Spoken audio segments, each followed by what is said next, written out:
believe is your first professional fight with him. Miguel, this is fantastic. Rage in a Cage, March 18th, 2006. You fight a 265-pound Jonathan Tusi. Yeah. The native pit bull. Yeah, he's cool too. Hey, he told me he was around my size. You're talking about Roland, the promoter. Yeah, Roland. This is my coach. So like, this is one of them lessons where I was like, all right, well. So Roland is your coach at this period? Kind of. Like I go to his gym. Okay. Fair enough. I go to his gym.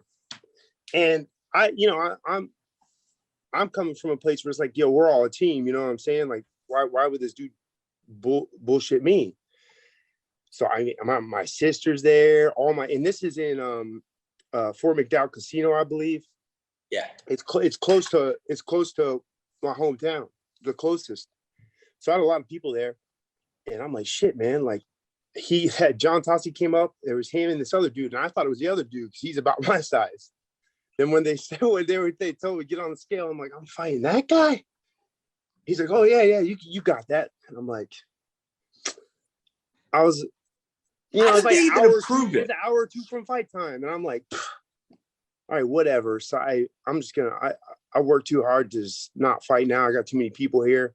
What did you weigh in at? How he would do it, he would get you committed, and then kind of like manipulate you with that commitment, What was the weight difference between you two? He was every bit of 265. I was 186 pounds.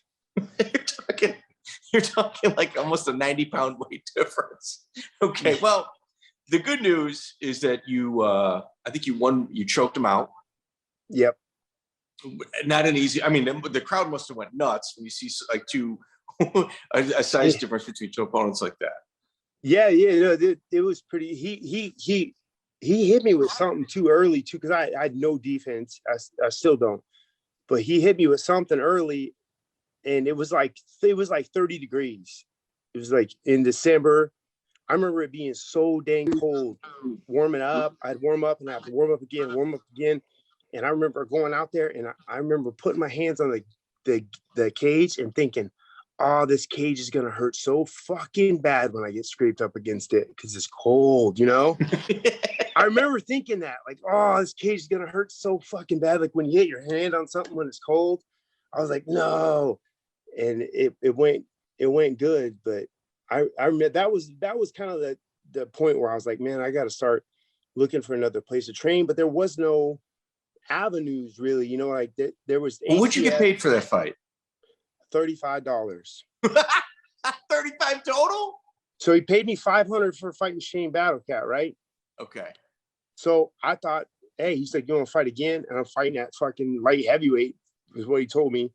And I'm thinking I'm getting another $5. I didn't even think to question it because like he's my guy, right? Yeah. He gives me a check for $35. Joe Riggs is in there. Edwin Deweese. I didn't know none of these guys. But Dan Lauzon is on the undercard too. Yeah, there was like a bunch of fucking G's in this room. And I go, hey dog, I think you fucked up on my check. It's only for $35. A zero. Yeah. And it says like Warrior Cage Fighting LLC or something like that. And he goes, huh? And I showed it to him. He goes, who the fuck do you think you are, Chuck Liddell? And hands it back to me. And I'm just like, I was in shock. Check out the full interview on iTunes, Spotify, and all major podcast platforms.